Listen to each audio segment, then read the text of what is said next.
Takže čaute, vítajte pri ďalšom videu. Takže dneska som pre vás pripravil špecialitku. Keď to jete počas prípravy, tak máte pocit, že nie ste vôbec v príprave. Takže je to vlastne proteínový cookie a sú tam úplne jednoduché ingrediencie. Je tam vlastne rýžová kaša, ochutená rýžová kaša vlastne od JPho, ale môžete použiť hoci ako chcete, je to v podstate úplne jedno a tú konzistenciu vlastne dostanete skoro takú rovnakú.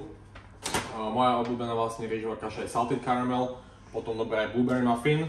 Takže čo budem potrebovať? Rýžová kaša, budeme použiť teraz blueberry muffin.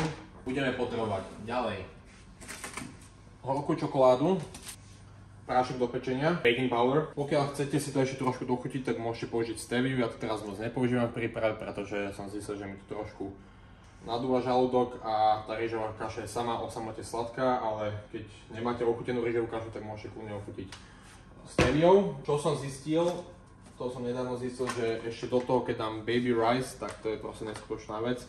Takže môžete použiť baby rice, keď chcete.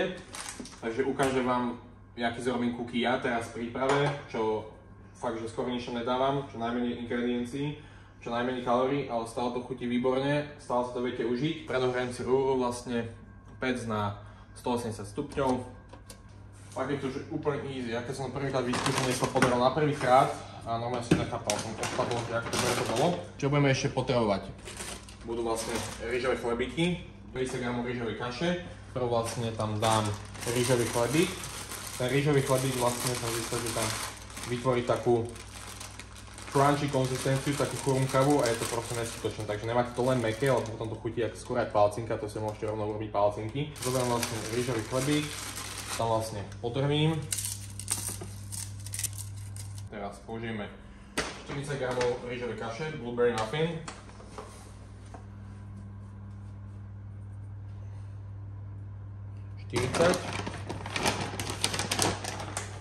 Ďalej hodíme tam proteín, môžete použiť hoci aký chcete, hej.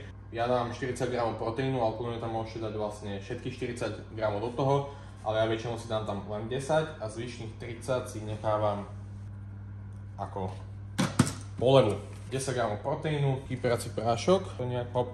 S každým jedlom sa snažím pridávať sol, takže do tohto jedla. A môžete tam ešte pre to dochutenie, som zistil, že baby rice tam vytvorí takú úplnú mäkkú konzistenciu, takú neskutočnú, ako vidíte.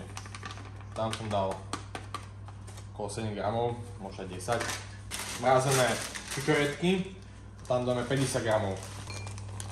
Dnes to môžete dochutiť steviou, ale tým, že máme už blueberry muffin, máme tam proteín, čo je všetko sladké, tak nepotrebujem doplňovať steviu, pretože sladké tu už docela dosť.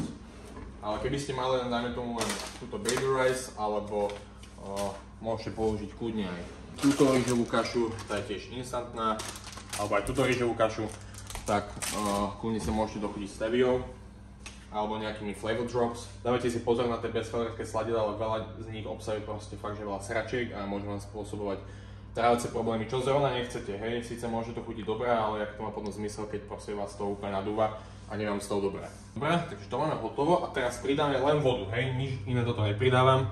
Ja používam vodu. Takúto nejakú konzistenciu by ste z toho chceli dostať. Takto, hej. Pokiaľ chcete taký veľký cookie, tak si dajte všetko naraz. Pokiaľ chcete dva malé, tak si dajte vlastne na dvakrát. Ja mám rád jeden veľký cookie, taký mega. Papier na pečenie. A nemusíte na to absolútne nič používať. Žiadny olej, nič, proste olejom sa to vôbec neprilepí, vôbec nie je problém. Vlastnete to sem, vytvoríte si vlastne taký cookie z toho. Takto. To bude mega cookie.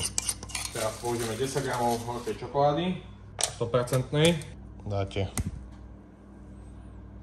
dovnútra.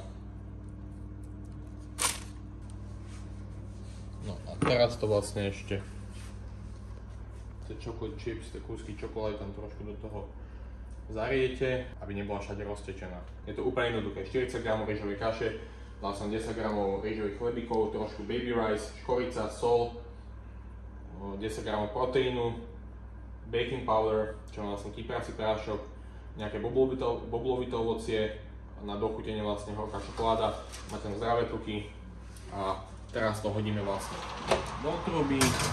do stredu nejakých 15-20 minút. Medzi tým si vlastne môžeme pripraviť kľudne topping, čo je zase úplne jednoduchý, hej.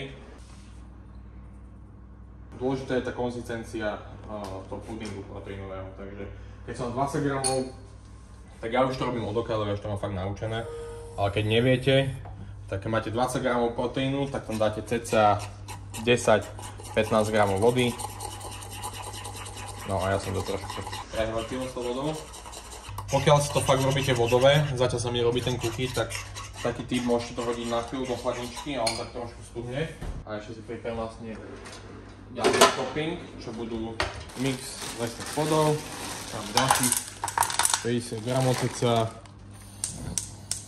Tu máme vlastne náš protein paste. No a teraz to je parádne. Teraz to takto má krásne vyzerať. Cookie v podstate bude mať plne hotový. Cookie máme hotový. Zoberieme si ho.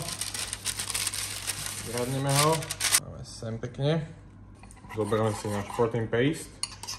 Vylejeme na to protein paste.